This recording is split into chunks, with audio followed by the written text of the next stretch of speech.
Welcome to this week's edition of the Canadiens Connection podcast right here on Rocket Sports Radio. Every week we're here talking with you about the Montreal Canadiens, keeping you informed, engaged, and entertained all about your favorite hockey franchise. My name is Amy Johnson. I am your host for today's show. This is episode 370 of the Canadiens Connection podcast, entitled Habs Core Locked In.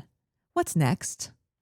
We're going to be posing that question today. It's a question I'm going to pose to my co-host, who also happens to be our founder and president here at Rocket Sports. His name is Rick Stevens. What's next? What's next? Well, it was a thrilling week. Canadiens, not to spoil anything, but the Canadiens Spoiler alert. won 3 games. And what's next? Well, they head on the road for a Western road trip. But no, that isn't what you're asking. What next? What's next? What can this team, this dynamic team, this thrilling team do as the years move on now that the core is locked up? Well, we're going to talk about that in the second segment. We are. Before we get there, however, just want to quickly recap the 3 games that have taken place between now and our previous Canadiens Connection podcast. Give you the highlights of all of those, select our 3 stars of the week, as well as get you caught up on the Canadiens roster news. There is an awful lot of it this week. We've got some kind of semi-breaking injury updates to discuss, as well as contracts signed and all sorts of roster things happening. We are going to, of course, take a look at the Habs prospect report. We've got some exciting updates on a couple of prospects who are playing in the CHL this season, as well as the Laval Rocket continues their first week of play. We'll get you caught up on how they've been doing, both home and on the road. And then we've got some interesting things, NHL headlines to discuss. All of that, of course, before our first break on the show. When we get back after that, it'll be time for our big topic segment. This week, that big topic is the Canadiens' blueprint is taking shape. The core is locked in. And as Rick alluded to a moment ago, we are going to analyze the core that is now in place, the core group of young players who are signed to extensive contracts, who will be Montreal Canadiens for the foreseeable future, and hopefully through kind of the golden age of what this current roster can be. We're going to talk about how that roster might change with some additions and maybe some subtractions over the next few years. The leadership who is surrounding and guiding and at the helm of all of these changes and taking them through the next course of this journey. So we're really going to take a look at what is next now that all of the core players are signed to big contracts. And then finally, in our third segment this week, not only will we have a very fun Canadiens Connection question of the week to ask you for this week, we've also got some great answers that you submitted to last week's question of the week that we want to read out to you and get you all set. We'll have the preview for what's ahead for the week for the Canadiens. And it's going to be a busy week. I hope that you've all got your coffee machines ready to go. Late starts this week. All right. So that's it's going to be a great show. There's lots of good news to talk about, lots of fun things to talk about. So let's get right into it. Starting with a quick recap of the games that took place this past week, going all the way back to a week ago, last Saturday night, when Montreal wrapped up their season opening road trip at yet another Original Six franchise, taking at the United Center, taking on the Chicago Blackhawks last Saturday night. Canadiens once again coming out victorious in that one, as they had against the Red Wings 2 nights before that, winning that one 3-2. Is there anybody better? No, I'm going to answer the question. The anthem singer, as he's known on X. Best in the business, best not only in the NHL, in all of sports.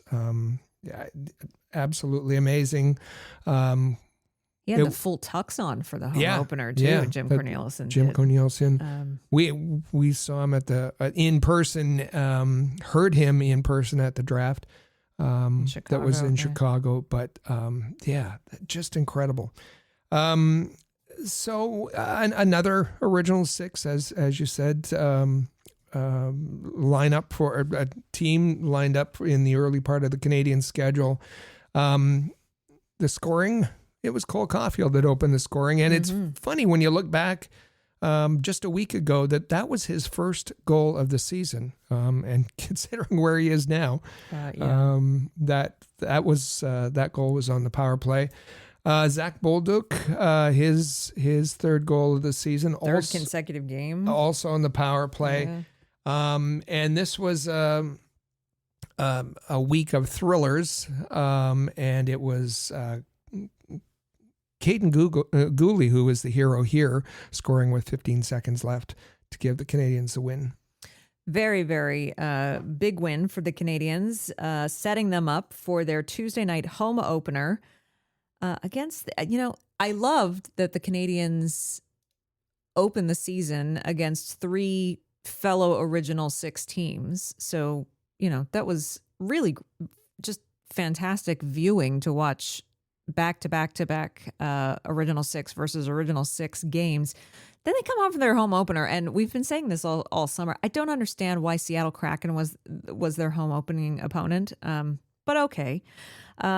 Certainly, if you weren't super thrilled about, if the opponent for the home opener didn't excite you, the game certainly did, because 9 goals in total scored, went to overtime. Montreal eking out yet another win, third one in a row, after losing their first one, 5-4 in overtime. Again. Yeah, Alex Newhook getting his first of the season, Kirby Dach getting his first of the season, Ivan Demidov getting his first of the season, and the rest of the scoring was all done by Cole Caulfield, both the second period in regulation and then in overtime to give the Canadiens the win. Did this need to be that hard? We're talking about good news this week, but there must be concern for Sam Montembeault, who has not been very good. It didn't have a good training camp, and he was awful in this one. 3 of the 4 goals, Seattle goals, were stoppable pucks, and he's struggled so far to start the season. Now his 1-loss record, he's made 3 starts. He has 2 wins. 1 loss, but his save percentage, .870, goals against .297, and compared to Jakub Dobeš also has 2 wins, but has a .940 save percentage and a .146 goals against. So if there's some areas of concern, it would be with Sam Montembeault at this point. 2 nights later, the Canadiens remained on home ice, hosting the Nashville Predators. This one also went to overtime. Jakub Dobeš was backstopping the Canadiens in this one, but they did come out with the win, 3-2 over the Predators. Oliver Kapanen got the scoring underway for the Canadiens, and that was early in the third period.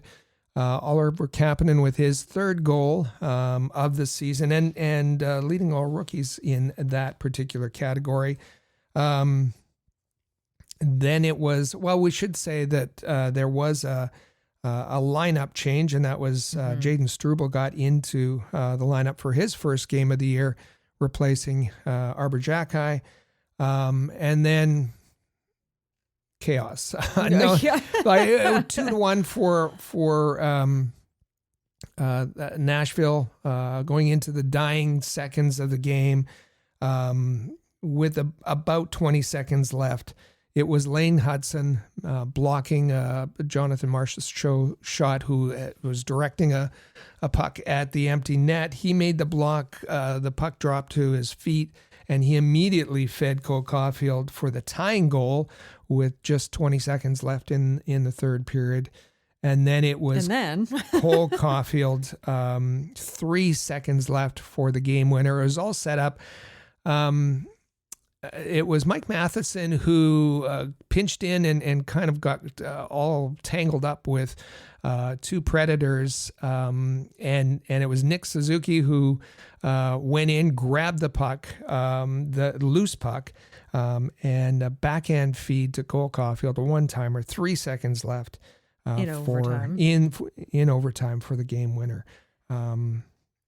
Unbelievable. Exhausting. And Dobish in overtime, however. Well, and I was just going to say, the first thing after scoring that goal, Cole Caulfield turned and headed to Jakub Dobish, pointing to him, because it was Jakub Dobish that kept the overtime alive with an incredible 2-on-0. It was 2-0 for Nashville, and Dobish made the spectacular save. So, needless to say, there's definitely been some standouts this week. The Rocket Sports selection for the 3 stars of the week, I think number 1 is the no-brainer with Cole Caulfield. Yeah, Cole Caulfield. I mean, how many? 1, 2, 3, 4, 5 goals this week, 2 of them OT winners. In 3 games, he had 5 goals, 1 assist for 6 points, was a +5, had 2 power play goals. He had 4 even strength. He has 4 even strength goals, and 2 overtime goals this week. All right, then. I need to pull out, what did I have on our bold predictions for Caulfield's goal scoring total for the year? Yeah. I have to take a look. While we're taking a look, Cole Caulfield is now tied for the most overtime goals in Canadiens franchise history, with 10, I believe. Now, that's a little bit of a suspect stat, because remember, ties were not eliminated until the 2004-2005 season. Right. So that, prior to that, you could only get those overtime goals in the playoffs. So he has had a bit of an advantage there. Anyway, it's still a fabulous, in a very short period of time. That's right. A fabulous mark. Second star of the week would be? I picked Nick Suzuki. Didn't score, but he had 5 assists for 5 points, was a +5, 2 power play points, and of course, set up. Went and dug the puck, and set up Caulfield for that all-important win against the Predators. And we're going to talk about this young man a little bit more here momentarily, but something seems to have set Lane Hutson ablaze this week as opposed to last week. He's a different guy. Wonder why. 4 points, 4 assists this week, +4. Remember we were talking about him last week, that he wasn't playing his game. He was pressing. He wasn't very effective at that point. Well, that's all been turned around. And happy to see it. You have an honorable mention for this week as well. He had a game winner a week ago. Yeah, we talked about the game winner for Caden Gooley, and he gets my honorable mention. Love it. Before we wrap up this segment, just want to take a step back to the home opener for just a moment, just to acknowledge, we had said on last week's show that the season opening game for the Canadiens was held at Toronto, and it was one of the most boring, Leafs rivalry or not, it was just one of the most just blah home opening ceremonies that we had seen. It was very boring. It was just kind of very run of the mill. There wasn't anything special about it. Detroit's was better because it's their centennial season. They had, a little bit of history, rolling out some special uniforms, that type of thing. Chicago also celebrating their centennial. And of course, Jim Cornelison, pretty decent. That's pretty good. But the Canadiens, well, I can't say that they hands down do the best opening ceremony, because their opening ceremonies used to be better. I will complain every year until they bring it back that the torch needs to come back. I'm still... They had a virtual torch this year. Doesn't work. I'm sorry, but the actual physical passing of a torch engulfed in flame from either one generation to the next or an alumnus to a captain, or whoever. That tradition needs to be restored. I still don't understand why they've gone away from that, and I will complain about it every year until they bring it back. But with all that aside, the Canadiens, of course, with a very entertaining home opening ceremony and had some special guests in the house. Carey and Angela Price were in the building, which was, I think everyone was a little surprised to see. San Jose had a game that night. Carey Price was at the Bell Center. That's all right. Loved the individuality in this, that every player, when they were announced, basically had their NHL equivalent of a baseball walk-up song. They got to choose the song that they would skate out to, which made it pretty fun. Some of the choices were very good. Some of the choices were Some of the choices were funny. Yeah, I liked it. Yeah, it was. They're getting back to. You're right. The Canadiens have always been billed as having the best ceremonies, not only opening night ceremony, but ceremonies. Period. Yeah. In the league, and they had lost that title for the past few seasons. I think this one was back. To not all the way maybe, but back in the direction of the ceremonies of the past. Ken Dryden, that tribute at the beginning was very touching. Having the net lit up, Ken Dryden's mask on the back of the net, Ken Dryden's banner, number 29 banner, and the rafters lit up. And while that was going on, it was. He was never identified, but people that know it was Bob Gainey's voice reading a passage of Ken Dryden's book, The Game. That was all really well done. They had kind of a pump up video, which was pretty good. And then the individual walkout songs, which were.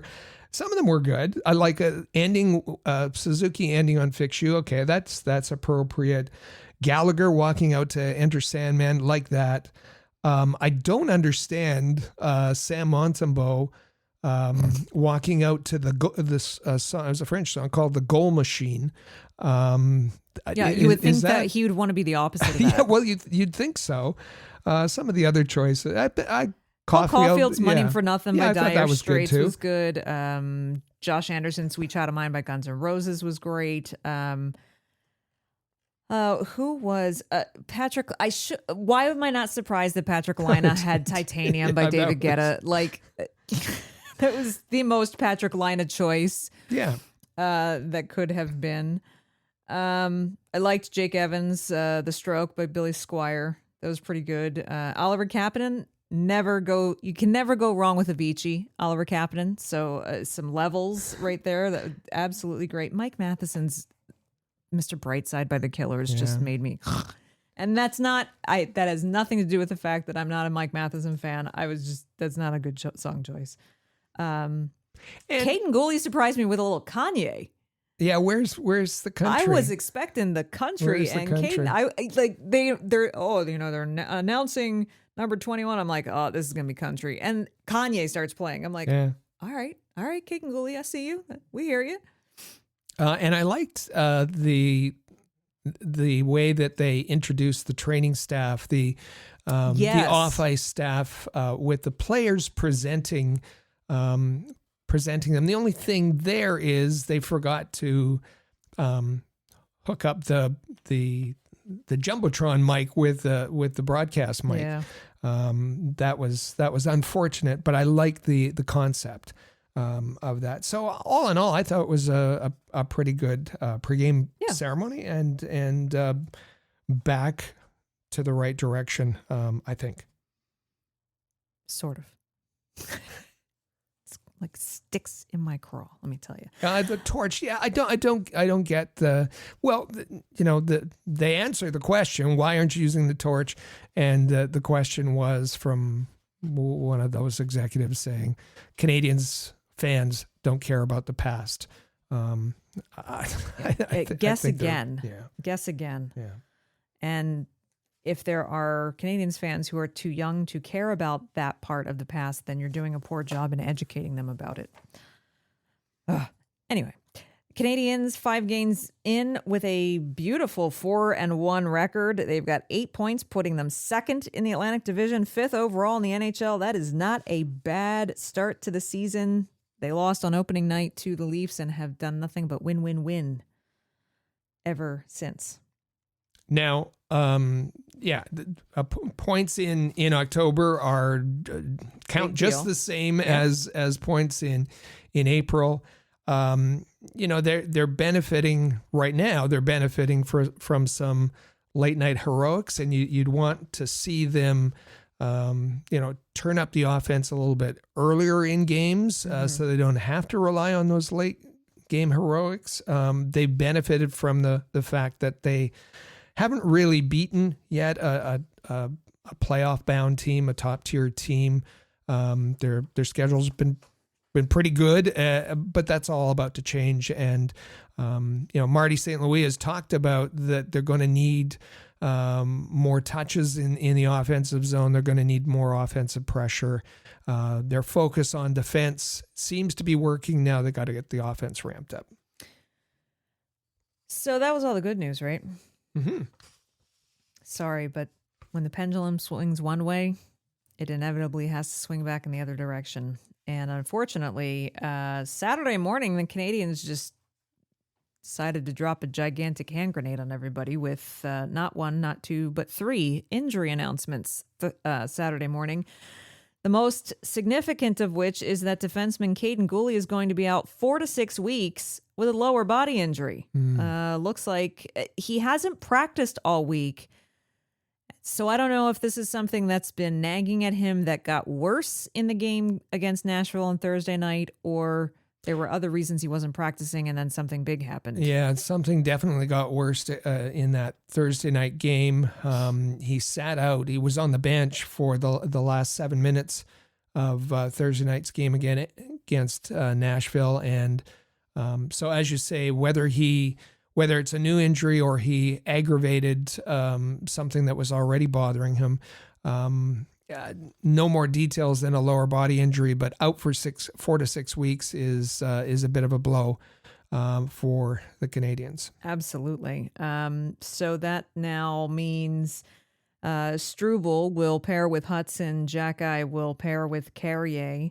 And then we have to start looking ahead to the fact that they're not just going on the road next week, they're going on the road out west next week. So there's, we talked last week about the Canadiens playing under the 23-man cap. And so far, to replace Caden Gooley, they haven't made a recall from Laval, and that's understandable with them playing at home and Laval being down the street. If they need a player, but going out west, they're going to need an extra defenseman. So the speculation starts: who would that be? And Adam Engstrom. There's others that Mark Delgado, Nate Clearman. Those are players who are eligible, who have the contracts to be able to be recalled. Adam Engstrom was a very, very late cut in camp. Would he be along on the trip for insurance, and what effect would that have on Laval, who I think are a little bit thin on the back end, and to prove the point of that, they offered a PTO to former prospect, bringing him back, Josiah Didier, and we'll talk more about Didier when we get to the Laval portion of the show. Along with the Gooley announcement, the Canadiens announced that 2 of their forwards are also day-to-day with lower body injuries, that being Kirby Dach and Patrick Laine. Both of them out day-to-day. They won't play on Saturday night. That means that Owen Beck has been recalled from the Laval Rocket. Did we have a bold prediction of which one was going to be the first one recalled? We did. I don't have my answers with me. They're down in my office, in my other office. So in a different notebook. But the answer to it is officially Owen Beck is first one. And it also means that Joe Veleno is going to make his debut tonight as well. An emergency recall for Owen Beck, so that doesn't count against the roster number. Now, there's got to be some juggling, obviously, with the pairs, with the trios. Newhook, Kapanet, center, Demidov. That's going to remain unchanged against the Rangers on a Saturday night. Anderson and Evans had been playing with Patrick Laine.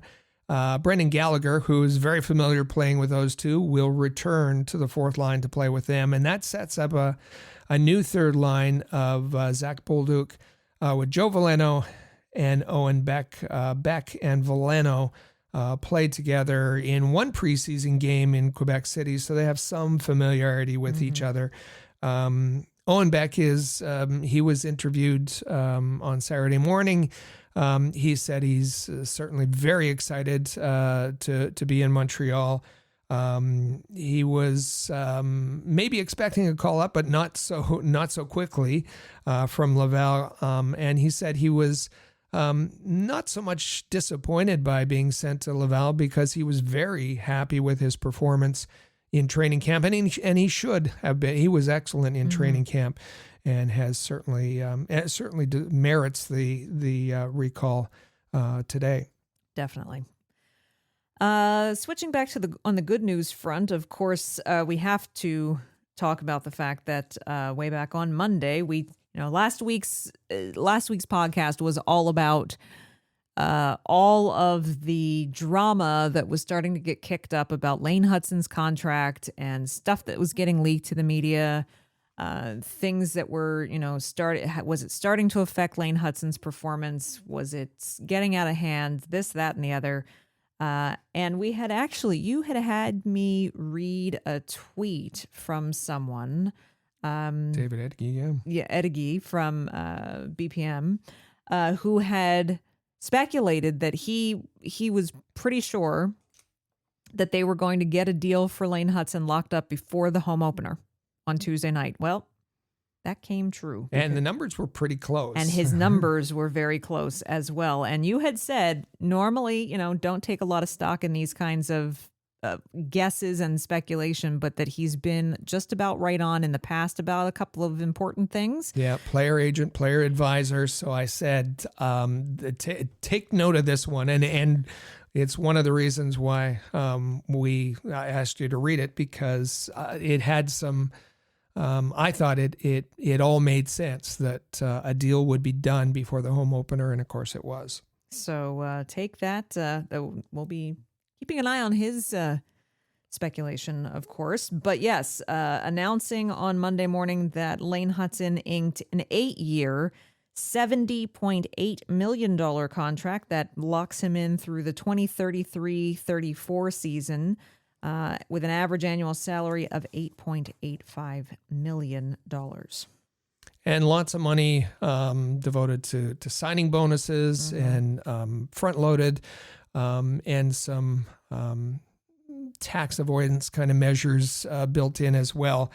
8.85 is a little less than most were speculating. And listen, when the deal was announced, I think universally people said this is a team-friendly contract. It's a bargain. It's a steal. Characterize it as you wish, but there you have Lane Hutson signing a contract, and that's the 8.85 is a lot of money for a young player. It's well shy of Noah Dobson's 9.5, and you got to wonder that if this.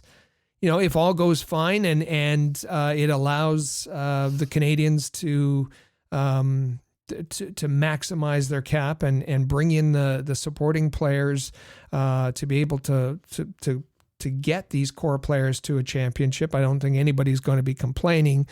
But a deal like that might start looking ugly for Kent Hughes if they can't achieve their goal, and he's underpaying one of the league's best defensemen, certainly the Canadiens' best defenseman. The only quibble I'll have with this is the tactics. I didn't like Kent Hughes' leaks to the media. Were they from? Do we know for certain they were? Do we have the paper trail? No, of course not. But knowing what we know about the media, knowing what we know about Kent, knowing what we know with Kent, what Kent has said publicly about leveraging the media, the amount of pressure that he put on the Hutson camp. By what came out, we talked about that last week. Is a little gamesmanship. Yeah, it wasn't crazy about how that all came together. But it was Lane Hutson started feeling the pressure, said it was affecting his play, didn't want this to carry on and hang over the team the entire season. So he was the one who broke the stalemate and said to his agent, "Get a deal done." Well, that they did. And it was a big one. And obviously, the team was pretty stoked about that as well. At the end of morning practice on Monday, Lane Hutson absolutely swarmed by all of his teammates. Gigantic group hug at one end of the ice up against the boards as they all celebrated the fact that Lane was locked up for 8 years. Yeah, near the end of practice, Marty St. Louis sent Lane Hutson on a solo lap. And when he did, he said the deal was done. He didn't reveal the terms, the anything. He just said that the deal was done. And by the time that Lane Hutson was rounding the back of the ice, they were all over him, celebrating with him. And yeah, he's a humble, he's a naive, maybe call him naive, but he's just a guy who loves playing hockey and loves playing hockey in Montreal. And he said, quote, "Every time you get to throw on this jersey, it's special, whether it's practice, games, preseason, playoffs. It always means so much to me. So it's pretty special that I get to do it for a while now." He wanted it signed. He wanted to stay in Montreal. He wanted the team to have the ability to bring in the supporting players, and as much credit that is going to management on this and Kent Hughes, the most credit has to go to Lane Hutson for getting this deal done. And he was still the first one on the ice at practice. Yeah. That the work ethic doesn't go away just because he's got the big paycheck now.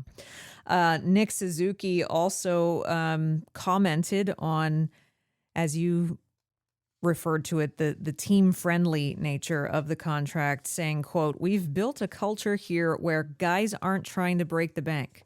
All Lane wants to do is win. I think he's definitely set us up for that possibility down the future." Yeah. And that makes sense. That's right. Also, once that got done, well, Canadiens didn't waste any time, because also prior to the home opener on Tuesday night, the very next day, Tuesday afternoon, the Canadiens announced that they had agreed to multi-year contract extensions for both Jeff Gorton and Kent Hughes. We believe they are 5-year term, I believe. Yeah. 5 years for both of them. And Jeff Gorton got a little bit of a promotion as well.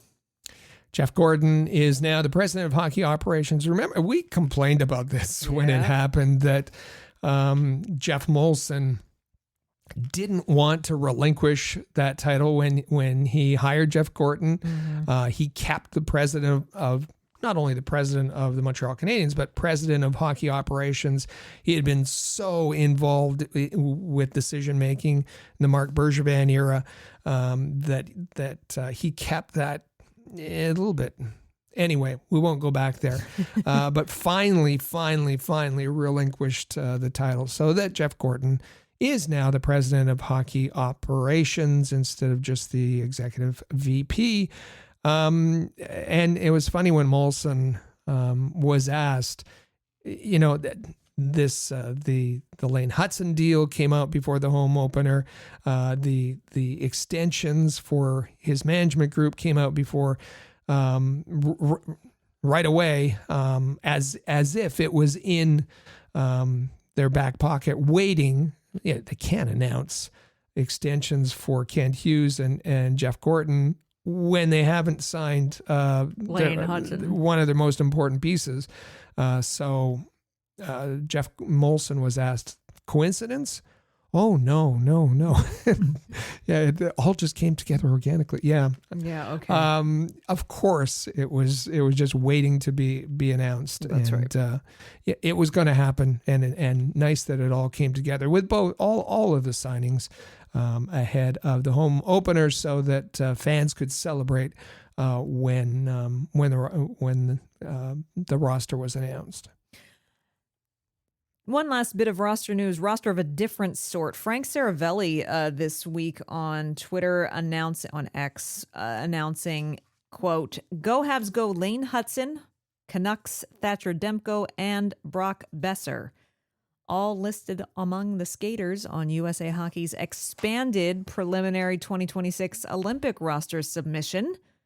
Interesting. Remember, they did not attend the Olympic orientation camp held by USA Hockey back in August.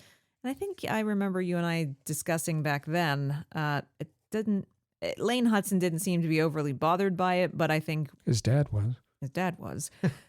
But that there was still, it didn't mean that he wasn't going to be included, but obviously. We reinforced that point. Don't get outraged now, because he could still be added to the roster for consideration, and it seemed that has happened. It has.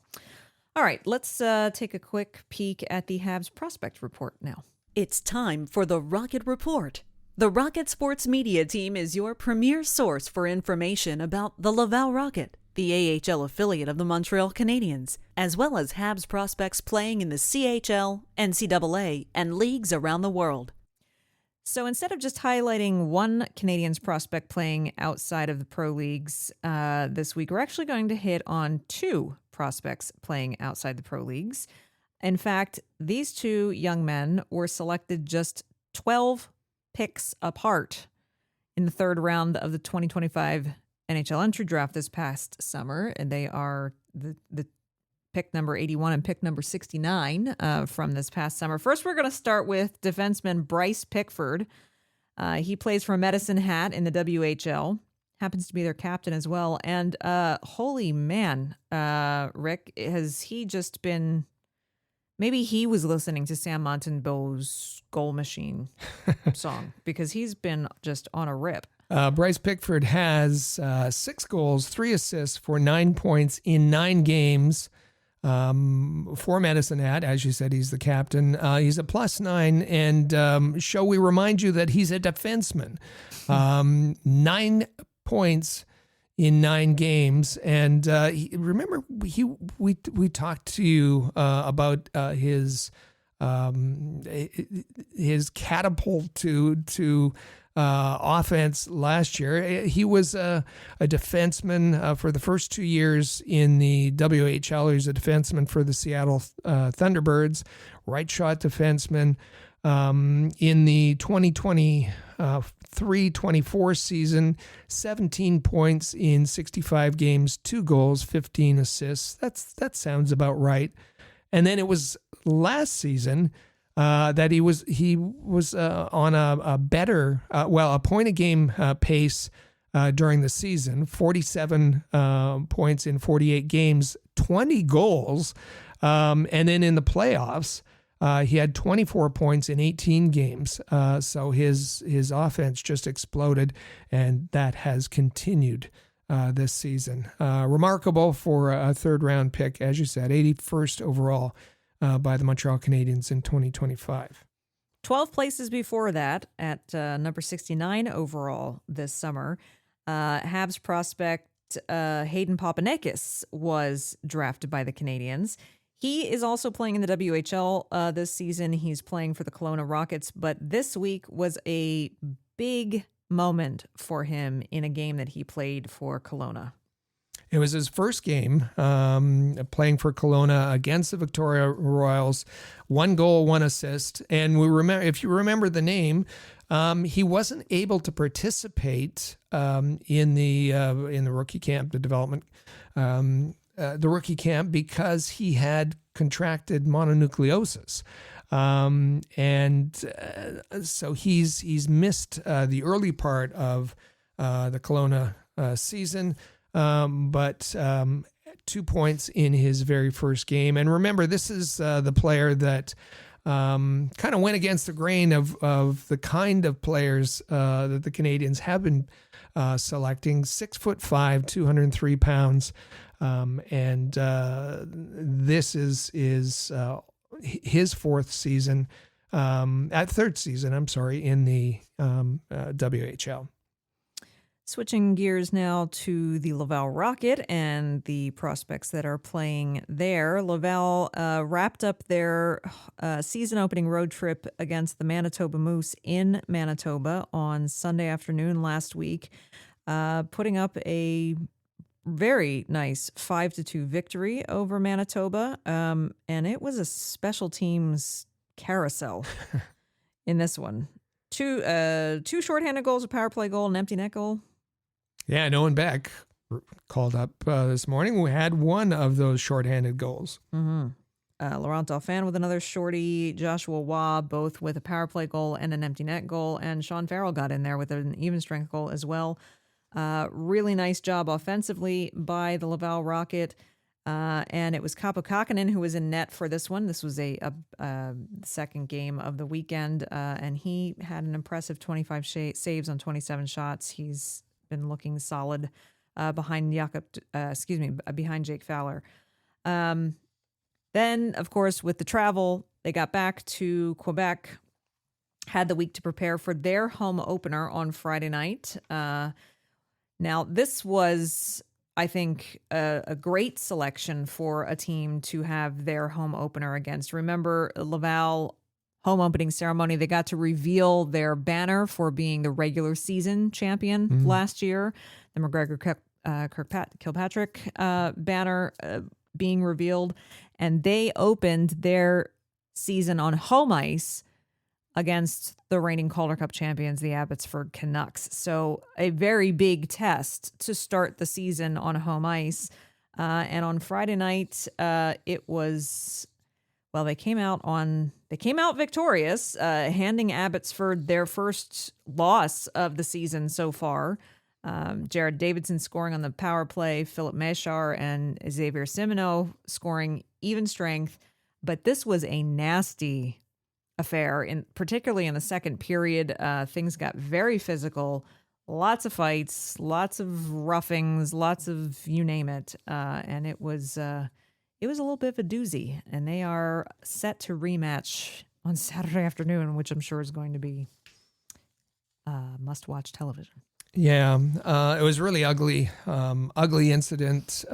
Josiah Didier, who we mentioned earlier, signed last week by the Rocket to beef up their defense. Beef up is the operable word. A big, solid, stay-at-home defenseman was playing on the first pairing with Adam Engstrom, and it was Chase Stillman that was mixing it up with Jacob Fowler in the crease. A couple of slashes with his stick after Fowler had made the save, and Josiah Didier went in to move him out, and fell awkwardly. It was Stillman that upended him.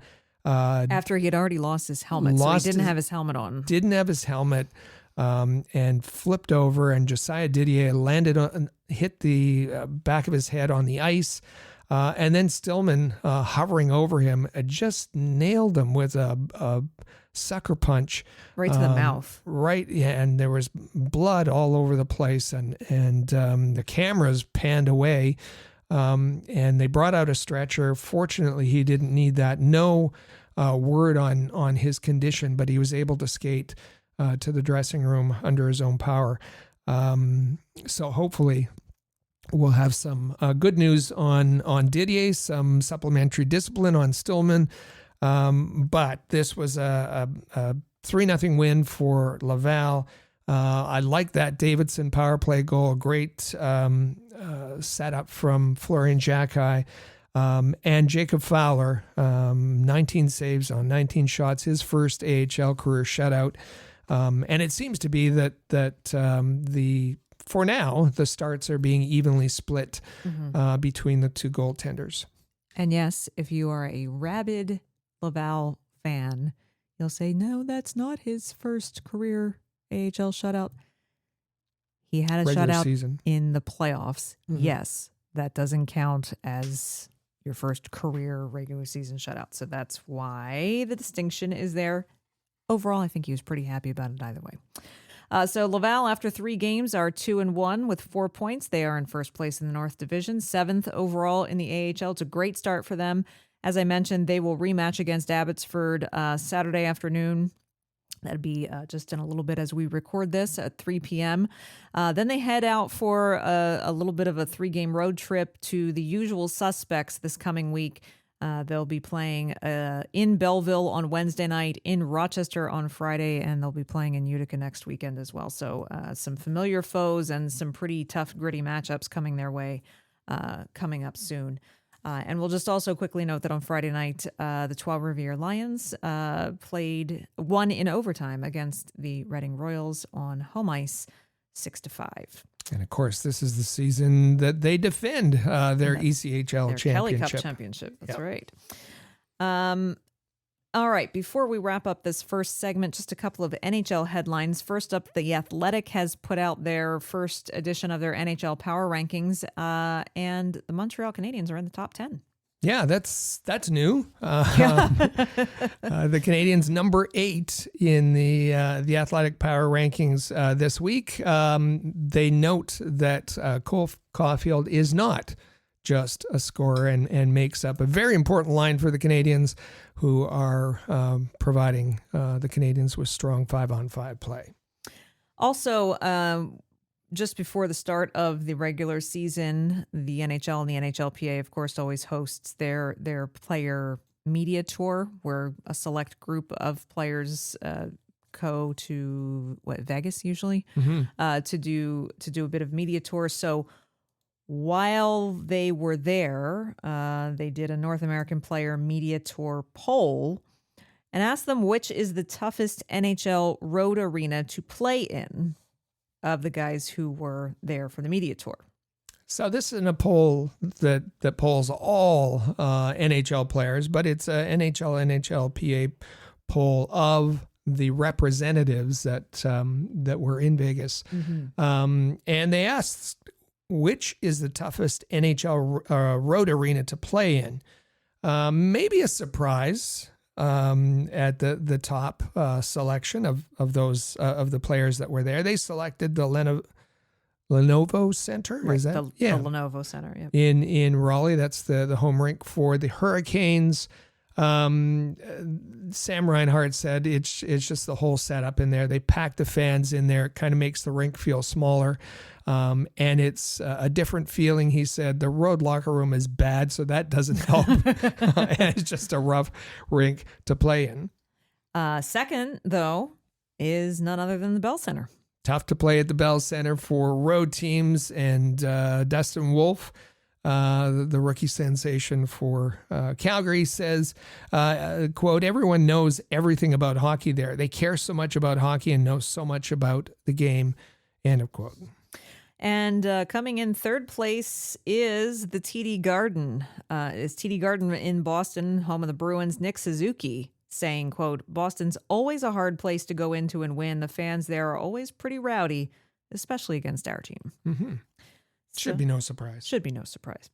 All right, we're going to take our first break here on the Canadiens Connection podcast. When we come back, you're going to hear from our sponsors over at DraftKings. They have a special incentive for a brand new app that DraftKings has launched just in the last couple of months called Pick Six. This is completely different from their daily fantasy app or their casino app or their sportsbook app. This is DraftKings Pick Six. So you want to hear that, check that out. There's a special incentive just for our listeners where you could get some, make a small bet. You're going to get a bunch of bonus bet cash. So check that out. Sign up if you haven't done so already. It's a fun way to play. And then on the other side of this break, we are going to dive into our big topic of the week. The Canadiens' blueprint is taking shape and the core is locked in. We're going to talk about what happens next. So stay with us. You're listening to the Canadiens Connection podcast on Rocket Sports Radio. Football is back, and so is your shot at big wins. With DraftKings Pick 6, the official daily fantasy partner of the NFL, your game day instincts can score you real money fast. Here's the play. Just pick more or less on 2 or more player stats, from breakout rookies to elite QBs, and unlock the upside every snap brings. The better your calls, the bigger your payout. And here's the kickoff bonus. New DraftKings customers get $50 in bonus picks with just a $5 entry on your first pick set. This season, play your player instincts. Download the DraftKings Pick 6 app now and use code THPN. That's code THPN. Play just $5, get $50 in Pick 6 bonus picks. Make the call. Ride the upside. In partnership with DraftKings Pick 6. The crown is yours.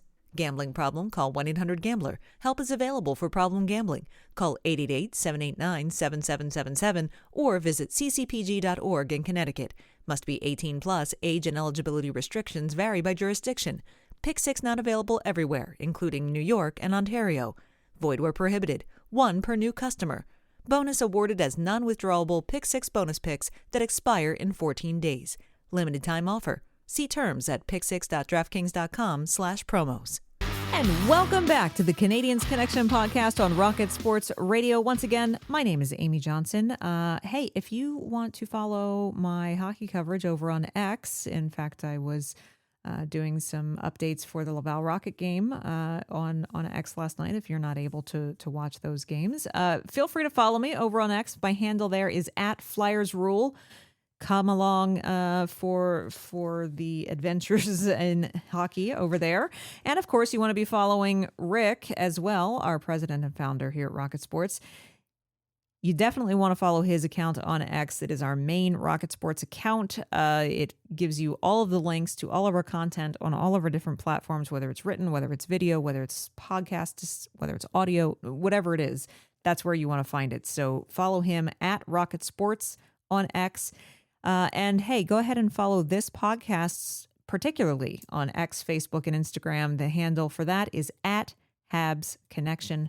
And don't forget, while you're at it, subscribe to the podcast on your favorite podcast platform. However you're listening right now, just look down and tap that subscribe button. That includes if you're watching on YouTube as well. So, it was a really important week for the Canadiens franchise, not just because they did a lot of winning, but more importantly, they locked up their Calder-winning dynamic young defenseman for the next 8 years, extended their leadership group another 5 years. The dynamic duo of Kent Hughes and Jeff Gorton, who have traversed the early years of the rebuild to get them to where they're at right now.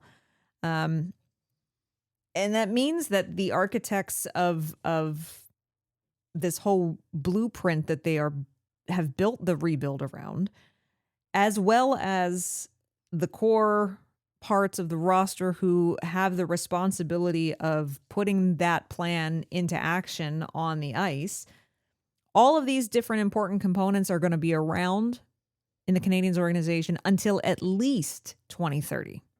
At least 2030. So that's going to start begging the big question of, can the ultimate goal, and which many will argue, including us here on the show, should be the only goal of an NHL franchise, of winning a Stanley Cup, the Canadiens' 25th Stanley Cup, finally come to fruition over the next 5 years? And of course, that question's difficult to answer. It's not automatic that the players being put in place will lead that to happen. And that question only ignites other questions. Yes, the core is in place, but is it the right core? Is everyone in the core on a compatible timeline? Because it's not only assembling the right players, but they all have to be on a timeline to peak together at the same time. And then we got to talk about the complementary pieces. They would be prospects who are needed to be transitioned. You have to add young players to maintain to fit under the cap, and to allow you to go out and add the right veterans that are going to be needed to support the core. And can you add all of those pieces in while maintaining team unity?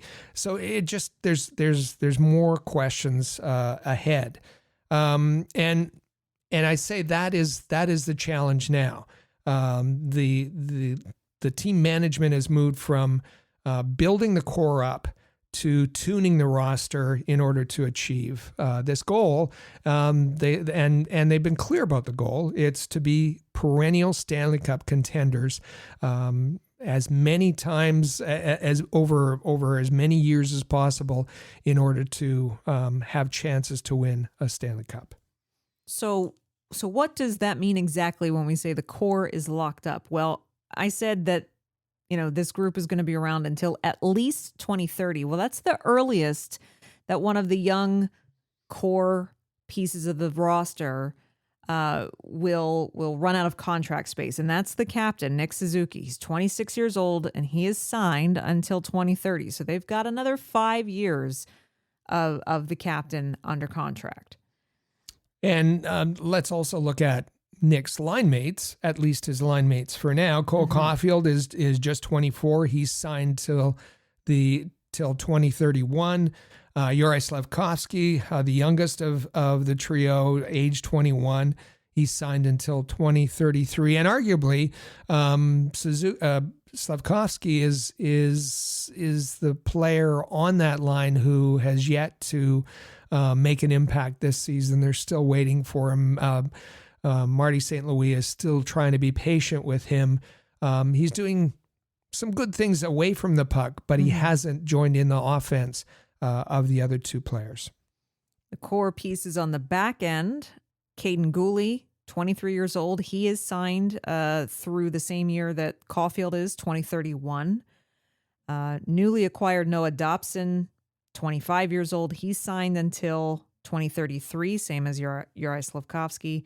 And we know that Lane Hutson, just at the young age of 21, just signed an 8-year deal, locking him up until 2034. Who else is going to be added to that core? Well, there's a couple with the Canadiens now, and a couple that are yet to arrive. And the two who are with the Canadiens and already making an impact, Ivan Demidov, Zach Bolduc. They will be Demidov, of course, just 19, Bolduc 22. They're with the team, but they haven't been extended yet. That should happen next summer, and then they'll be added to that core list that is locked up for at least, as you said, the period until 2030. Mm-hmm. So that takes care of who's on the roster right now, who either already has a long-term contract or is set to renew for another few years at the very least in the not-so-distant future. That then moves us to what's right around the corner in terms of what's next. And that's going to be the top prospects in the Canadiens organization who are set to make an NHL jump and play a big piece and likely earn a big contract that's at some point in the near future. And there are two of those who are just about a lock sooner rather than later. Michael Hage, that second line center spot, is more or less still open.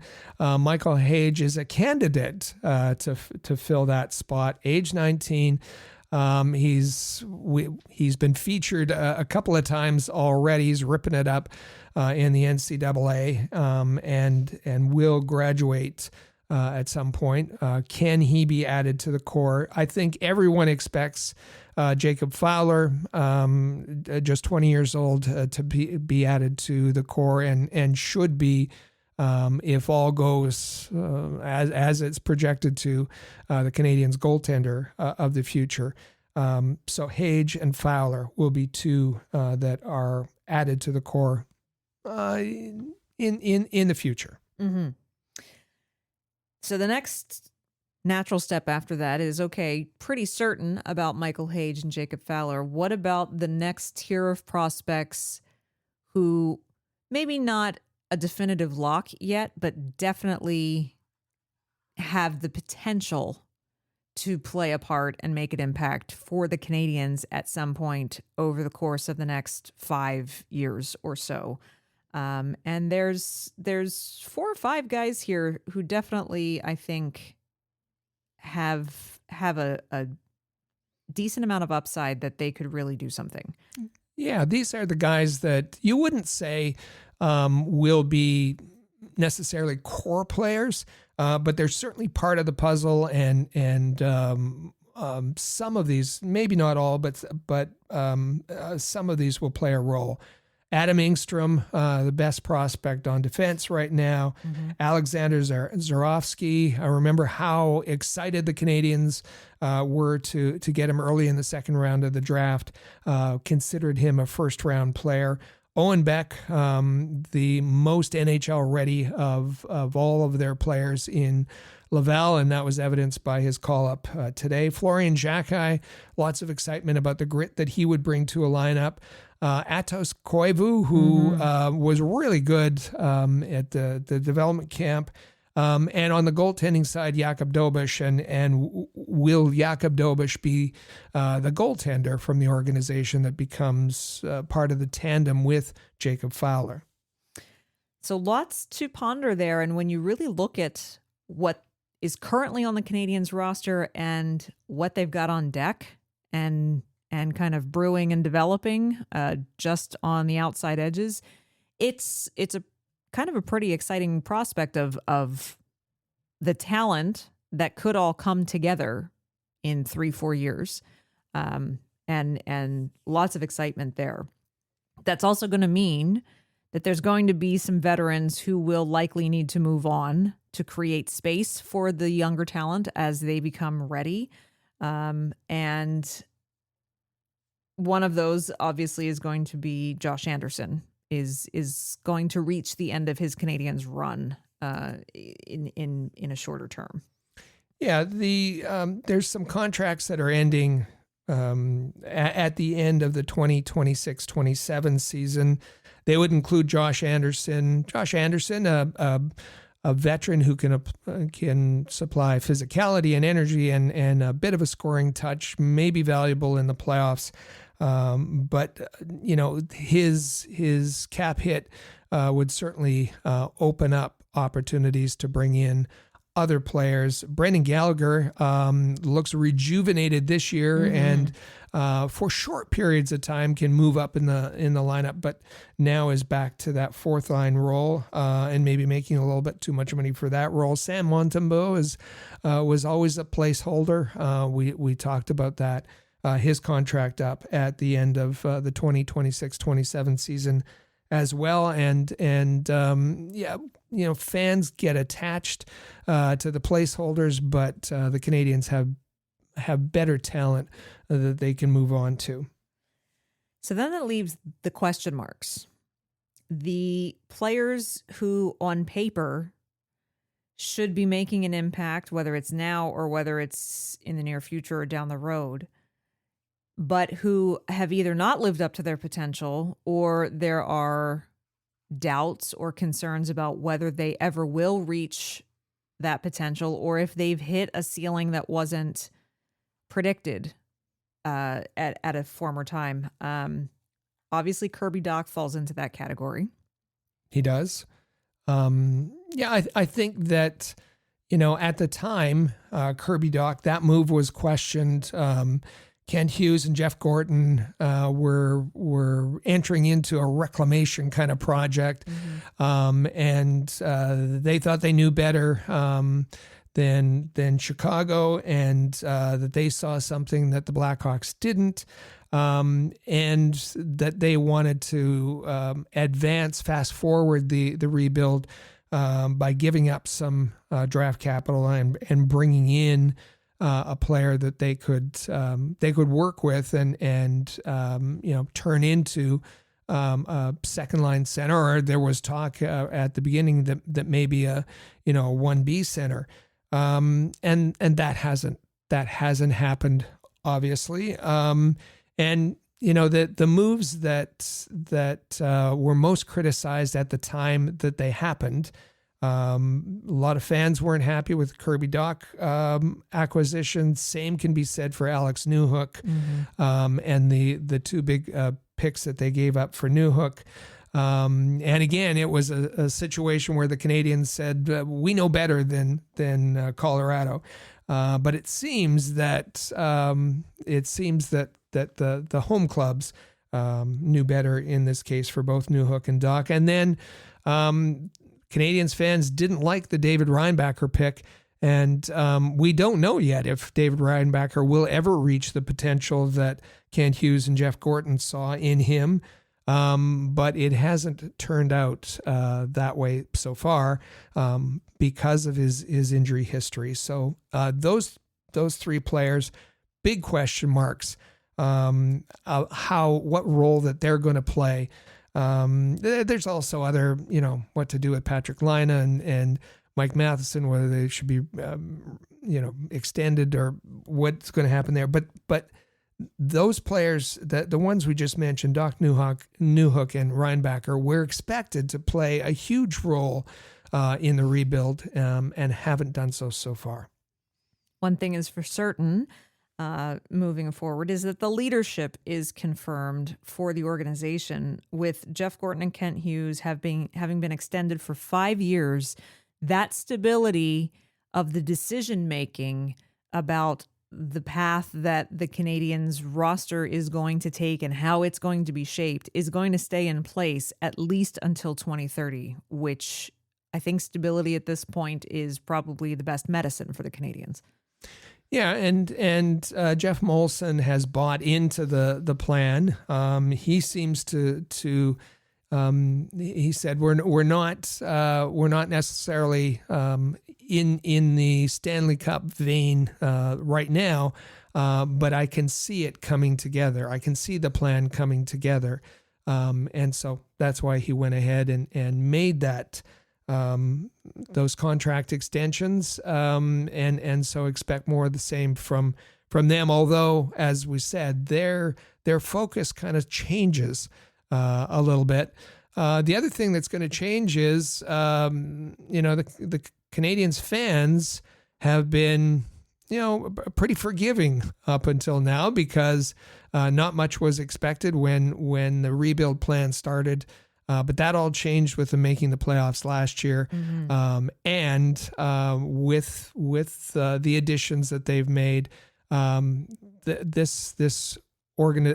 leadership is going to be put under more scrutiny. Players are going to be held more accountable. All of that, the Canadiens, as their performance improves, the expectations also are elevated.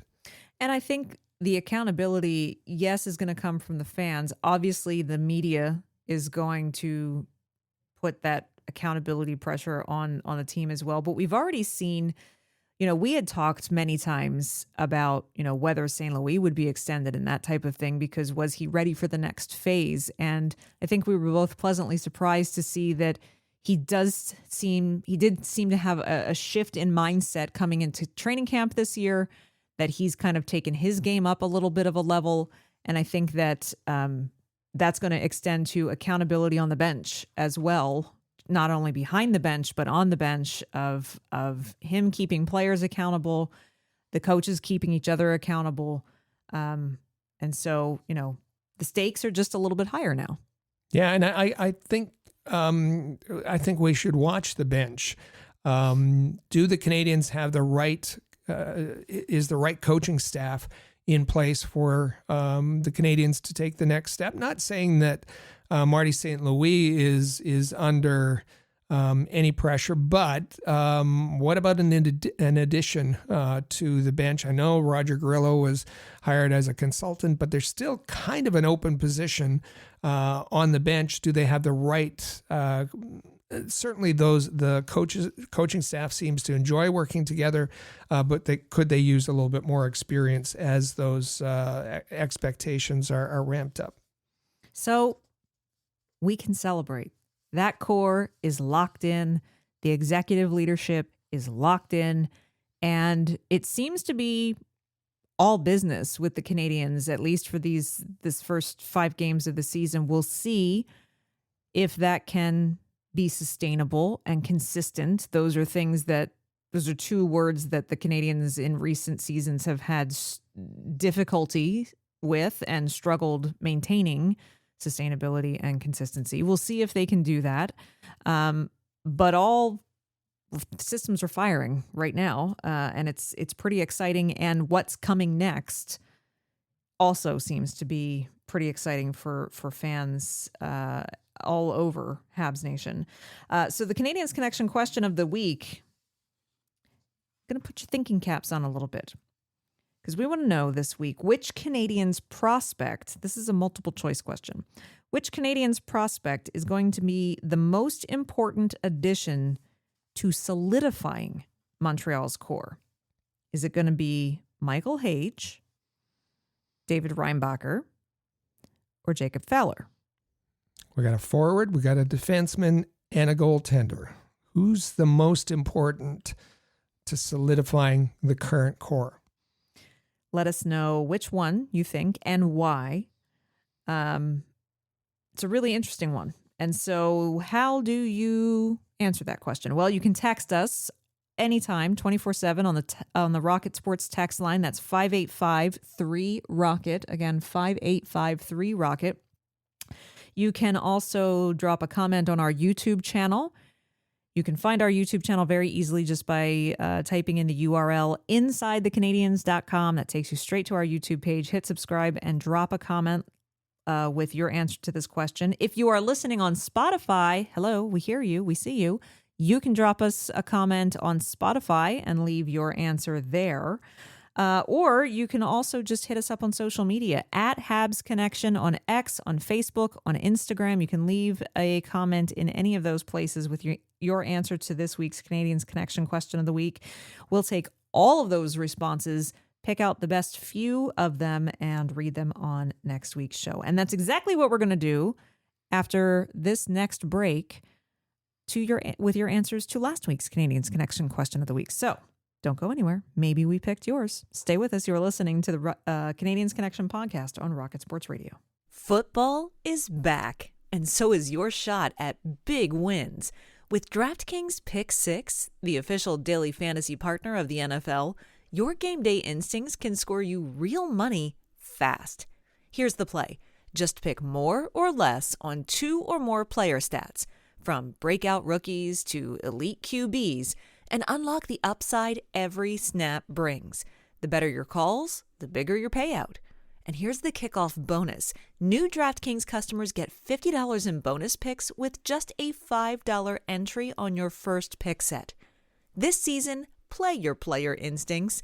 Download the DraftKings Pick 6 app now and use code THPN. That's code THPN. Play just $5. Get $50 in Pick 6 bonus picks. Make the call. Ride the upside. In partnership with DraftKings Pick 6. The crown is yours. Gambling problem? Call 1-800-GAMBLER. Help is available for problem gambling. Call 888-789-7777 or visit ccpg.org in Connecticut. Must be 18 plus. Age and eligibility restrictions vary by jurisdiction. Pick 6 not available everywhere, including New York and Ontario. Void where prohibited. 1 per new customer. Bonus awarded as non-withdrawable Pick 6 bonus picks that expire in 14 days. Limited time offer. See terms at pick6.draftkings.com/promos. And welcome back to episode 370 of the Canadiens Connection podcast on Rocket Sports Radio. Yes, 370 episodes. Can you believe it? If you've missed one or two or three of those, we should mention we have a full archive of all of our shows. If you head over to canadiensconnection.fm, that's the homepage for the podcast, we have a complete archive of every single episode right there. You can listen to anything if you've ever missed it. So it's a great place to catch up if you're looking for something else to listen to and you've already listened to the most recent Canadiens Connection podcast. And don't forget to hit subscribe so you don't ever miss an episode each and every week. We're here every single Saturday on podcast platforms. The video version of the podcast then comes out on Mondays on our YouTube channel over at InsideTheCanadiens.com. So be sure you're subscribed in all places. And we're just glad you're here with us each and every week, all year long, not just during hockey season. Also, be sure you're keeping an eye on our new home for written content this season, hockeyhotstove.com. We are providing the Canadiens content over at over at hockeyhotstove.com. Just click on the Canadiens logo from the homepage. It'll take you right there. And dive into the discussion with other Habs fans about your favorite team over on the forums tab at Hockey Hot Stove. Lively discussions taking place over there. You can even start your own conversations and threads of topics to talk about the Montreal Canadiens. So definitely check out that. It is tons of fun. And as we had mentioned just a few moments ago, be sure to get in your answers to this week's question of the week. Which Canadiens prospect will be the most important addition to solidifying Montreal's core? Is it going to be Michael Hage? Is it going to be David Reinbacher? Or is it going to be Jacob Fowler? Let us know which one you think is going to be the most important addition to shore up Montreal's current core and why. Now, last week was a timely question because we asked, do you think Lane Hutson's contract situation is going to be resolved quickly, or could this drag on and affect his performance? And then he signed a contract 2 days later. So it did happen quickly. And we said, be on the alert because we expected it to happen prior to the Canadiens' home opener. And we had some great comments come in this week on YouTube about this question. At Frank Huber 9912 says, Hutson will continue to be a happy and productive Hab for the foreseeable future. He also put out some predictions of, despite all the chatter, both Matheson and Struble will battle as Habs in this year's playoffs. So he's not only saying that the Habs are going to make the playoffs, but that Matheson and Struble will still be in a CH uniform. He also says that Michael Hage will join the team near season's end and will make an immediate impact. That's a lot of predictions in there. It's a lot of predictions in there, Frank. We'll keep. Hope you're going to keep tabs. See how many you get right. At Habinations also replied, this was after the terms of Lane Hutson's contract had come out, and he says, I think we have the best capologist in the league. It's under 10. I'm happy. 10 million. I'm happy. Go Habs, go. And that capologist would be none other than John Sedgwick, the assistant general manager of the Montreal Canadiens. That's right. And then we have a comment from our dear friend Centerheist7948, and he says, well, Lane's contract got done, and it's great because it seemed to be affecting his game in the first 3 games of the season. We agree. That was pretty apparent, and he's been completely back to his same self since the contract was signed. And Center Heist ends saying, great job, my friends. Thank you. Well, thank you. We're always glad to hear that you're enjoying the podcast. But we also hope that you've got plenty of caffeine ready for this week. It's going to be a busy week for the Canadiens, and it's going to be some late games because they are doing a Western swing this week. Kicking things off Saturday night, another game at home in the Bell Center, 7 p.m. start. So it's all, everything is as it should be for later tonight on Saturday night. 7 p.m. start, facing off against the New York Rangers. Then things get weird because it's a Monday night game at home against the Buffalo Sabres. And I believe that's a 7:30 start. 7:30 start. I'm wondering if that's going to be a Prime Canada broadcast. Amazon Prime Canada broadcast.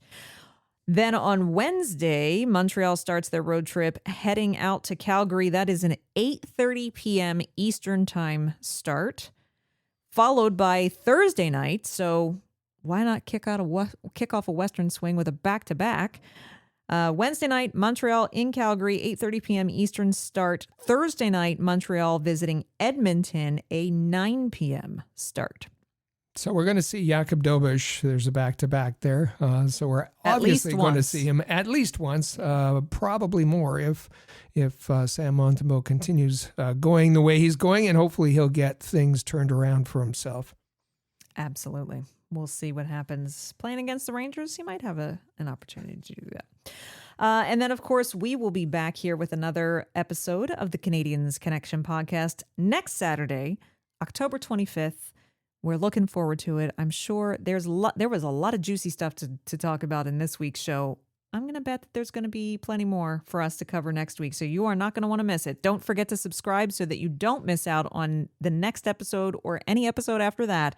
Enjoy your week of hockey, and we'll see you next week here on the Canadiens Connection podcast on Rocket Sports Radio. Click subscribe so you never miss an episode of Canadiens Connection. Follow us on Twitter, Facebook, and Instagram at Rocket Sports.